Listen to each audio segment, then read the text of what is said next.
Hey everybody, thanks for tuning in. Like the title says, this is my first impressions video of the motorcycle. I didn't want to do this right away, right after I got the motorcycle with, it all being new and great and everything.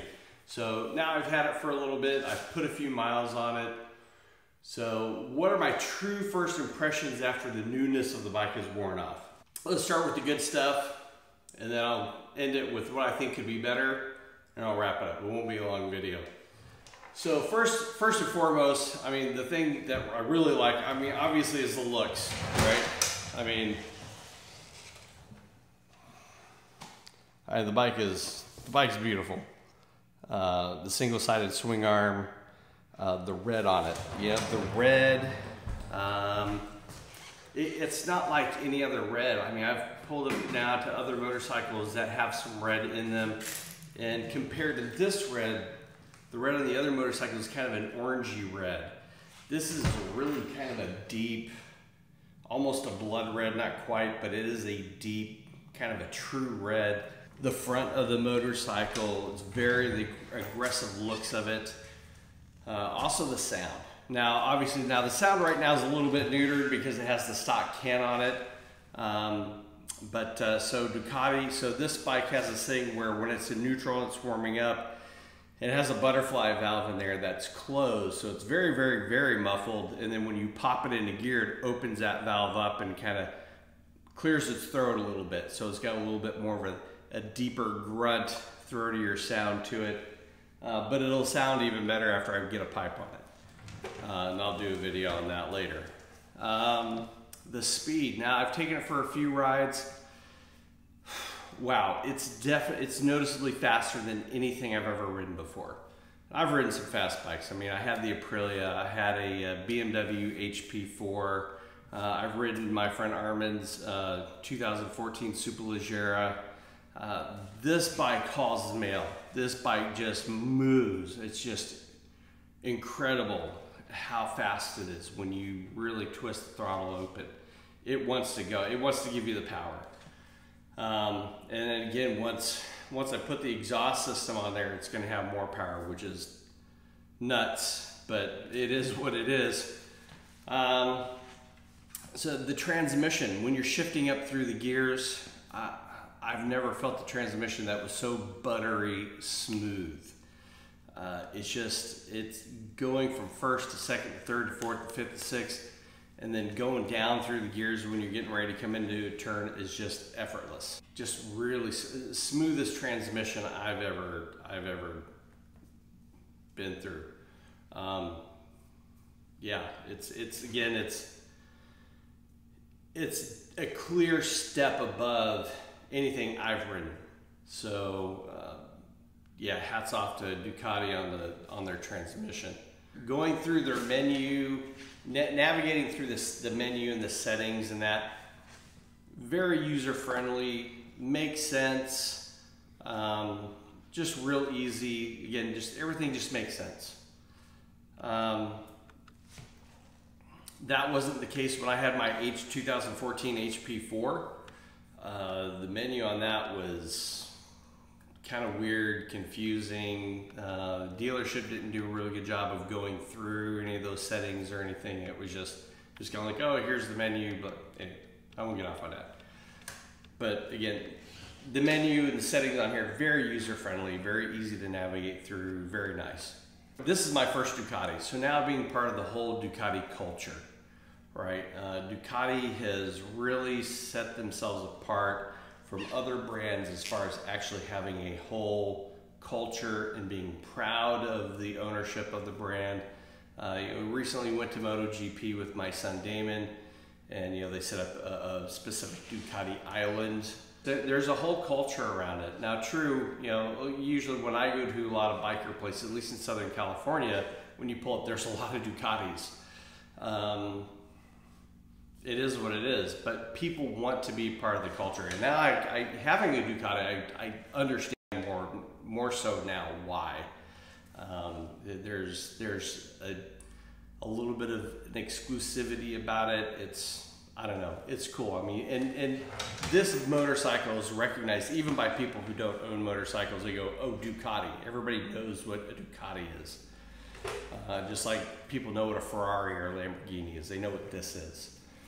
And then the merchandising, you know, I mean, again, that's something that Ducati does, I think, better than anybody else. You can get Ducati track leathers. You can customize your own leathers with all the Ducati logo and stuff on it. T-shirts, hats, sweatshirts, jackets, backpacks, etc. You know, now they have a deal with Carrera sunglasses, so now you can kind of get a Ducati branded Carrera sunglasses. They do a fantastic job on their marketing. And it's cool. It's nice to be able to go online and say, hey, you know what? I want a Ducati hat, or I want a sweatshirt. And there's not just one. It's, you know, there's several different styles to pick from in that. And I appreciate that as a consumer. Let's go to the stuff that I think could be better. So to start off with, one of the first things I think Ducati could have done a little bit better are the mirrors. I wish the mirrors were breakaway mirrors, so that if I bump into something, and I've done it many times, especially splitting through traffic in California, where I've clipped somebody else's mirror, and with breakaway mirrors, it just kind of boop, boop, no big deal. Didn't damage my mirror, didn't damage the other person's mirror.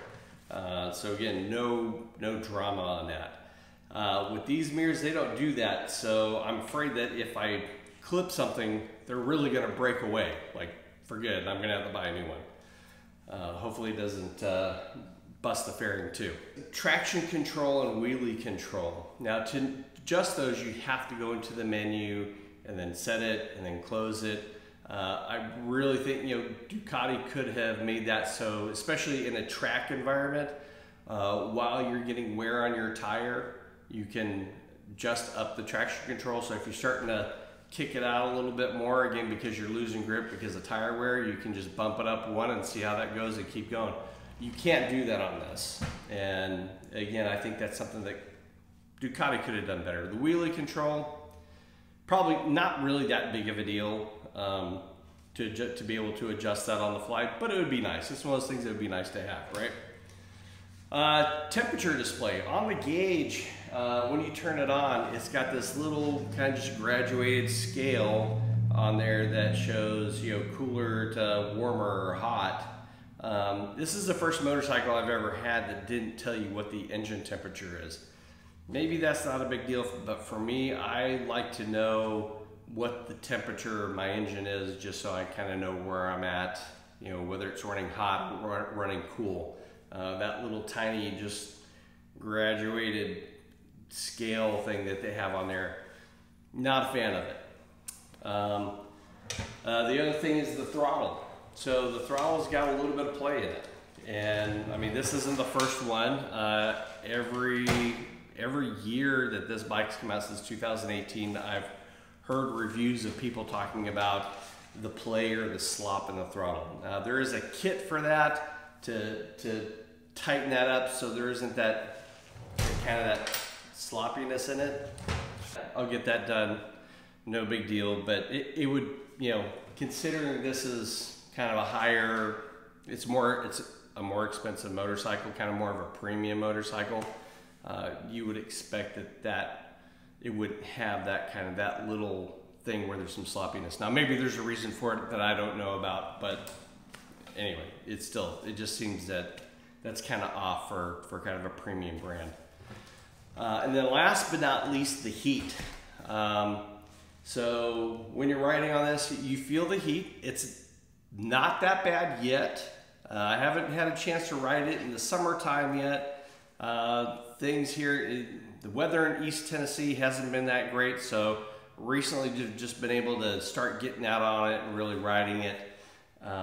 So the heat hasn't been too bad yet, but it also hasn't been that hot. We're not in the summer yet, but you can feel the heat, especially down here around the thighs, you know, in the crotch area.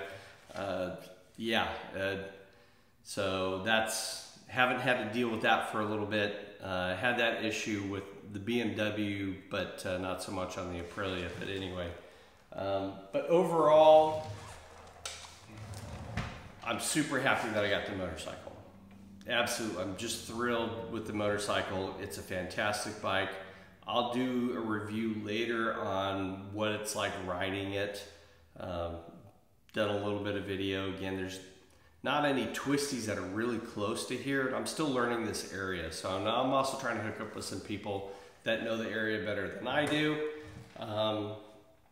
So I'll do another video on it, on what the ride impressions are like. But again, as far as, initial, I've had it for a minute now, put a few miles on it. Super happy with the motorcycle. Really glad that I bought it. Have no regrets at all. Yes, it's expensive, but don't regret it. It's really a joy to ride this motorcycle, get on it and suit up and get out there and give her the beans. But anyway, so that's it for this video. Thanks so much for watching. I'll catch you on the next one.